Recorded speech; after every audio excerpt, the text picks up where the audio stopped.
ที่31จังสิจะเป็นมือเฮามาร่วมโตกันเพื่อจะได้ว่างผ่าไว้ตั้งวันที่31นี่แหละคือมื้อนี้แหละแม่นบ่มื้ออื่นวันที่32มันบ่ว่างผ่าผู้ใดเอาผ้ามาพร้อมแล้วบ่ต้องเอาไปถวายหลวงพ่ออยู่หั่นดอกพูนเข้าป่าเลยที่นี่จุดหมายในการพาเหตุทุกวันที่หนึ่งว่าคุกคนมันไปหลงงมง่ายอยู่กับปีใหม่ไปอย่างทั้งเขาทั้งดาวนั่นแหละอย่างว่าปีใหม่ปีเก่าผ่านไปยังโง่ยังเขาอยู่ดาวก็ตกต่ำอยากบอกยังมีความคิดตกต่ำอยู่นี่พากันไปกินเหล้าเมายาเฉลิมฉลองว่าจะของมีอายุยืนไปอีกปีหนึ่งว่าสั่นเนาะอยู่ในเฮาหาจังหวะและโอกาสให้ทุกคนนะมาทำกรรมดีทำความดีสิบดีก็บอกในการที่สิไปฉลองอีหยังกันไปจูดพุไปตีปงโปงเปงเปงยิ่งปงปงปังปังอีหยังนั่นแหละนี่ก็หนึ่งคือดึงคนเขามาสู่การทำคุณงามความดีนะครับตลอดปีที่เฮาเริ่มต้นมาตั้งปีวันที่หนึ่งปีวันที่หนึ่งของปีที่แล้วจังซี่นะไหลมาจนถึงสุดท้ายแล้วก็อยากให้คู่คนรวมทำบุญชำระบางที่เฮาก็ได้ทำกรรมบ่ดีหลายอย่างเรียกว่าชำระใจในการได้ยินได้ฟังธรรมนำแน่แล้วก็ชำระหนี้หรือบางอย่างเขาอาจจะไปเอาของสงฆ์จากธรณีสงฆ์โดยบ่ได้ตั้งใจเจตนาอันใหญ่อันนึงก็คืออยากให้ทุกคนชำระหนี้สงฆ์หรือธรณีแผ่นดินสงฆ์บางที่เขาก็บ่ได้ตั้งใจไปเอาหรือตั้งใจเอาก็แล้วแต่ทุกปีในวันนั้นเท่ากับสร้างพระองค์หนึ่งก็เป็นการเป็นอุเทสิกะเจดีย์เป็นเครื่องระลึกนึกถึงพระพุทธเจ้าเป็นองค์แท่นในการชำระหนี้สงฆ์ที่เฮาจำบ่ได้ว่าเอาอย่างแน่นั่นแหละได้อุทิศบุญให้แก่ญาติมีมารดาบิดาเป็นต้นคือเหตุพระจำลานสงฆ์ทุกคนอาจจะบ่ทันได้เห็นพูนเอาไว้พุ่นเขาจะเอิ้นกันว่านาธรรมหม่องสำหรับเฮาสิเผาคนตายพูนเอาไว้พุ่นเด้อผู้ใดอยากเห็นก็ไปเบิ่งอยู่พุ่นถามกันเอาอยู่ไสเขาเอาเอิ้นทำอยู่ไสมันแม่นธรรมดอกต้องพากันเว้าไปซื่อๆนั่นแหละเพื่อสร้างพระชำระหนี้สงฆ์หนึ่งอุทิศบุญให้แด่คุณมารดาบิดาญาติสายโลหิตครูอาจารย์ตลอดทั้งญาติเจ้ากรรมนายเวรและสรรพสัตว์นั่นเองนั่นแหละให้ทุกคนมาชำระถ้าจะเป็นทางนั้นรูปธรรมวัตถุต่างๆเขาอาจจะเคยจุดดอกไม้ธูปเทียนน้ำวัดน้ำว่าต่างๆใส่น้ำใส่ไฟฟ้าซุมื้อนี้แล้วเขาก็มาร่วมโตกันเพื่อที่ชำระให้ตามเพิ่นว่าหน้าตักซีซอขึ้นไปหมายถึงว่านี่เก่าทั้งหมดที่ทำมาแล้วอะไรก็ช่างหายหมดแต่ว่าจะทำอีกถ้าทำอีกเขาจึงชำระอีกนะเขาใจว่าล่ะถ้าเฮ็ดอีกเขาก็เฮ็ดใหม่หมายถึงเขาก็ชำระอีกมันก็บ่เลยซีศอกอยู่ว่าสำเนียงองค์ขาวใหญ่นั่นแหละสำคัญเบิดนี่แหละทำองค์ขาวใหญ่นั่นแต่นั่นล่ะเขาก็ให้มันเลยนี่เลยเพื่อเฮ็ดอีกคือการชำระในสงฆ์เพราะหมู่สงฆ์เกิดขึ้นได้ก็เพราะว่าพระพุทธเจ้านั่นแหละถ้าบ่มีพระพุทธเจ้าก็บ่มีพระสงฆ์ถ้าบ่มีพระพุทธเจ้าทำถึงแม้ว่ามันสิมีอยู่เป็นปกติมีตลอดการทุกเมื่อเป็นอาการลิโกไร้การไร้เวลาบ่ได้ขึ้นครับว่าองค์นั้นองค์นี้แต่ว่ามันมีแบบนั้นแต่เพิ่นเป็นผู้เป็นคนพบคนเห็นคนเพิ่นจึงนำความจริงอันนี้ออกมาแสดงแผ่นดิน ธรณีสงฆ์และหมู่พระสงฆ์เกิดขึ้นมาได้เพราะว่ามีพระพุทธเจ้าถ้าบ่มีพระพุทธเจ้าเกิดขึ้นมาบ่ได้บ่มีผู้พาเฮ็ดพุทธเจ้าเฮาเป็นผู้นำเป็นผู้พาเฮ็ดก็เลยระลึกนึกถึงเพิ่นเฮ็ดเป็นวัตถุธาตุดินน้ำไฟลมประกอบกันขึ้นแทนองค์พระพุทธเจ้านั่นแหละหมายถึงว่าทุกอย่างก้าวหรือทุกแผ่นดินทุกวิหารพวกนี้แหละศาลาโรงธรรมต่างๆโรงครัวต่างๆกุฏิวิหารต่างๆก็เกิดขึ้นจากเพิ่นนั่นแหละก็เลยระลึกนึกถึงบุญคุณอันหนึ่งกับแมนสำระในสงฆ์แล้วก็รวมผ้ากันทำกรรมดีมั่งอย่าไปทำตกรรมบ่ดีหลายฉลองกินเหล้าเมายาบางที่ก็ฆ่ากันตายเองในงานนั่นแหละบางที่ก็เมาเลยหนีไปลดความตายทั้งไม่อีกยิ่งกันตายอยู่ทั้งไม่อีกนั่นแหละจังว่าให้พากันมาทำบุญมั่งเหมือนกับการเฮาเคยทำเลวมาหลายๆเริ่มต้นตั้งแต่ต้นปีจนมาถึงปลายปีแล้วก็ชำระความเลวออกในเลย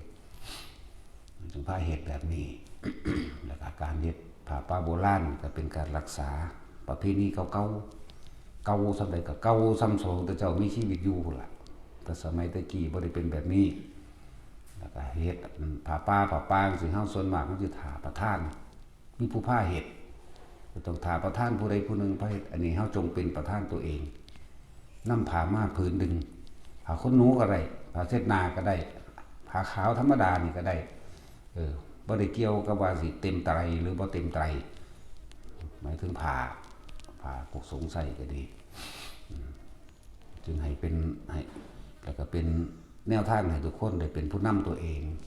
ใจเป็นใหญ่ใจเป็นประธานนำโดยใจตัวเองแล้วก็มาบอกแนวทางให้แต่ละคนบอกเฮามาเกิดเองตายเองบ่มีผู้ใดนำเฮามาเกิดตัวเฮาเองบ่มีสิ่งศักดิ์สิทธิ์เทพเจ้าทั้งใดมาดลบันดาลให้เฮาเกิดบ่มีผู้ใดเฮ็ดเฮาสุขเฮาทุกข์ได้ตัวเฮาเฮ็ดเองแหละถึงหัดเป็นผู้นำตนเองแม้นกฐินก็ให้เป็นตัวเองเป็นผู้นำตนเองบ่ต้องไปรอเจ้าภาพแม้นผ้าป่ากับตัวเองเป็นผู้นำตัวเองเป็นประธานตัวเองจังว่าให้ทุกคนได้ฟังสิ่งที่บ่เคยได้ยินได้ฟังนะพอเฮาบ่ได้เอาใจยกย่อใส่ใจบันพ่อปานใดดอกได้ฟังแล้วก็เอาไปแยกแยะเอาเองเฮาต้องเป็นผู้นำตนเองชีวิตความเป็นอยู่เฮาเป็นผู้กำหนดของเฮาเองเด้บ่แม่นแนวอื่นชาติก่อนทำกรรมใดไว้ก็ตัวเองทำเองเลยชาตินี้รับผลกรรมนั้นชาตินี้ทำกรรมใดไว้ชาติหน้ารับผลกรรมนั้นที่ตัวเองเฮ็ดเองเด้นั่นแหละจงกำหนดเองบัดนี้เอาธรรมะเข้าไปประดับความคิดประดับใจนั่นแหละแล้วก็แยกแยะเอาเองตัวถ้าว่าชาตินี้ทำกรรมนี้ชาติหน้าจะได้รับอยู่เอาเฮ็ดจังได๋มันสิพ้นกรรมเฮ็ดจังได๋มันสิพ้นเฮ็ดจังได๋มันสิบ่ไปรับบ่ว่ากรรมดีก็ไปรับกรรมเลวก็ไปรับเฮ็ดจังได๋สิบ่เอาทั้งเลวและดีและเลวบ่เอาก็ต้องมาฝึกมาหัดเอาตัวในเมื่อมีการเกิดมันต้องมีวิธีเฮ็ดบ่ให้เกิดมั้ยพวกเขามาเกิดเองพวกเขาก็ต้องมีวิธีที่บ่ต้องมาเกิดอีกนะได้จึงให้ทุกคนเป็นผู้นำตัวเองเอาธรรมเป็นไงศึกษาความจริงของชีวิตศึกษาความจริงของสัตว์ทั้งหลายมันเกิดแบบใดคำว่าสัตว์ทั้งหลายพวกเฮาก็เป็นสัตว์ได้คนนี่ล่ะสัตว์เทวดาก็สัตว์บ่ได้แม่นว่าตาหมาบ่แม่นว่าตาไก่ตาเป็ดตาปูตาปลาเด้สัตว์เบิด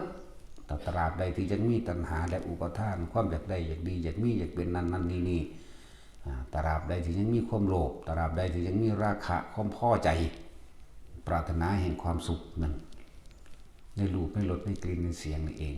ตราบนั้นเขาก็ยังเวียนว่ายแต่เกิดเมื่อมันมีความพอใจในความปรารถนาความสุขมันก็ต้องมีวิธีที่ให้หมดความปรารถนาเหมือนกันไว้จึงว่าให้มาศึกษาธรรมะความจริงสัตว์เกิดแบบนี้ความจริงสัตว์ที่ไม่ต้องกลับมาเกิดทำแบบนี้พุทธเจ้าเป็นผู้ไปค้นพบค้นพ่อมาพวกเข้ากันเดินตามเอาผู้ใดอยากพ้นก็เฮ็ดเอา ผู้ใดยังปรารถนาความสุขความสมหวังอยู่ก็เอาทำบุญไปเรื่อยเกิดไปเรื่อยป่วยตายไปเรื่อยบ่แม่นได้รวยบ่ป่วยบ่ตายคือเก่าตายเร็วกว่าคนอันจนอีกมันบ่คอยทำงานมันบ่แข็งแรงนะเกิดเป็นหยังกะสร้างให้พวกเฮาเบิ่งเกิดแล้วต้องแก่เดินทางต้องเจ็บป่วยร้อนหนาวหิวหวาดกลัวต้องพบประสบเจอภัยอันเกิดจากน้ำท่วมไฟไหม้แผ่นดินถล่มฟ้าผ่าพายุไฟอันเกิดจากสงครามไฟอันเกิดจากโรคระบาดภัยอันเกิดจากความอดอยากและแห้งแล้งภัยอันเกิดจากมนุษย์ด้วยกันภัยอันเกิดจากอมนุษย์ไม่ยังงูเสือพวกนี้สีเข็บไม่งอดอันใดมันตอดเจ็บตอดตายนั่นแหละมนุษย์คือยังพูดผีปีศาจก็ว่าไปนั่นแหละมีแต่เกิดมามีแต่สารพัดภัยเลยแต่พวกเขามีชีวิตคอยรอประคองตัวเองเลยมาได้เพราะว่าพวกเขาก็ยังพ่อมีบุญกุศลอยู่ในการบ่ให้เขาเป็นอันตรายถึงขั้นว่าตายไปก่อนที่สิได้ทำยังพ่อมีอยู่ทีนี้เอาสิ่งที่มีอยู่คือบุญกุศลที่มีอยู่ต่อมันต่อบุญต่อกุศลต่อมันไปจนกว่ามันจะเห็นทางเมื่อเห็นทางแล้วเดินตามทางทางคนออกจากการเวียนว่ายแต่เกิดทางคนออกจากกรรมดีเฮาก็ไปรับส่วนที่ดีแต่ว่าเฮาก็เกิดอยู่หั่นกรรมเลวเฮาก็ไปรับส่วนที่เลวพวกเจ้าคิดเบิ่งเด้อเวลาความทุกข์จริงๆมันเกิดขึ้นจากสาเหตุคือคนคิดซะก่อนเด้คิดไปใส่คิดไปหม่องมันบ่พอใจหม่องมันบ่ได้ดังใจนั่นแหละตัวทุกข์ก็เลยตัวเหตุนั้นเกิดคักๆก็คือความคิดนั่นแหละ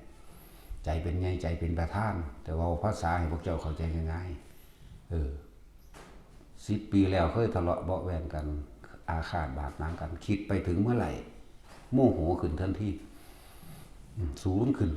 อยากไปแก้แค้นอยากไปฆ่านั่นถูกคือเก่านั่นแหละในเมื่อตัวใจตัวจิตตัวคิดผ้าสุขมั่งผ้าทุกข์มั่ง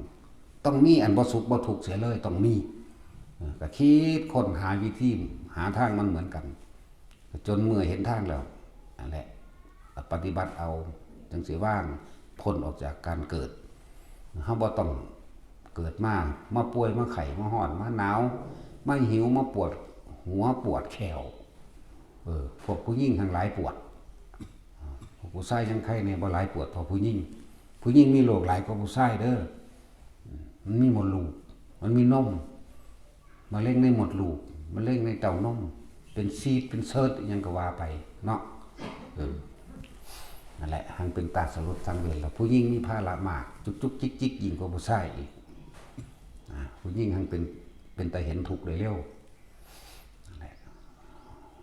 น้อมนำเข้ามาประสบการณ์ชีวิตของเจ้าของเองนั่นแหละคือธรรมะคือชีวิตจริงของเจ้าของเองนั่นแหละเกิดมานี่เฮาป่วยจักเทื่อแล้วจื้อก็บ่ได้หิวบ่ร้อนบ่หนาวบ่เจ็บท้องปวดหัวบ่เวลาความเฒ่าความชราแขวถอนแขวโลนหัวงอกผมร่วงเฮาบังคับมันได้บ่ได้เด้นั่นแหละเพิ่นถึงว่าให้เฮาพวกเห็นความจริงแหน่ความจริงเกิดแล้วต้องแก่ต้องเจ็บความจริงเกิดแล้วต้องสุดท้ายกายชราความจริงก็คือสุดท้ายแล้วคือตายนี่เป็นสิ่งที่เฮาหนีบ่ได้เลยแล้วเฮาสิหวาดวันคันครามเฮาสิย่านเฮาสิหาวิธีลบหนีการตายเลย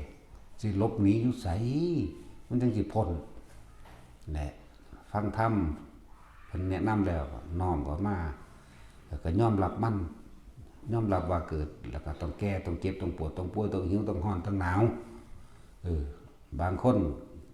ก็ตายโดยบ่ครบอาการ32แขนขาบ่ครบก็มีเกิดอุบัติเหตุบางคนก็ทุพพลภาพบางคนก็เป็นอัลไซเมอร์บางคนก็เป็นพิการย่างบ่ได้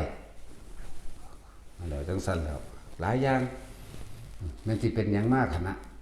ที่ยังมีชีวิตอยู่แต่ว่าสุดท้ายแล้วก็ต้องหมดชีวิตเหมือนกัน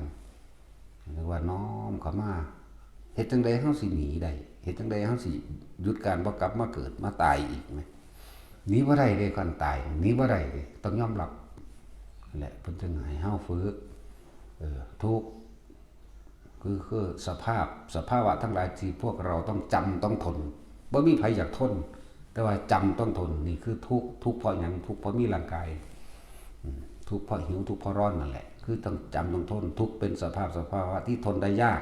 แต่ทนได้ยากก็ต้องตายแล้วก็ต้องจำต้องทนตอนที่บ่ทันได้ตายสาเหตุแห่งทุกข์คือความอยากตัณหาและอุปาทานการดับทุกข์คือบ่อยากเป็นนิพพานเลยถ้าผู้ใดบ่อยากบ่มีความอยากได้หยังเป็นหยังเนี่ยแต่ว่าถ้าผู้ใดหูทางเห็นทางปฏิบัติไปกันมักมีองค์8สัมมาทิฏฐิมีความเห็นตามความเป็นจริงสัตว์ทั้งหลายเกิดเท่าไหร่ตายเท่านั้นเกิดมาแล้วที่จะไม่เจ็บไม่ป่วยไม่ไข้ไม่ตายไม่มีนี่เห็นตามความจริงสัตว์โลกเป็นไปตามกรรมกระทำกรรมอันใดไว้ต้องได้รับผลของกรรมนั้นสืบไปเหมือนตัวเฮาเองนะ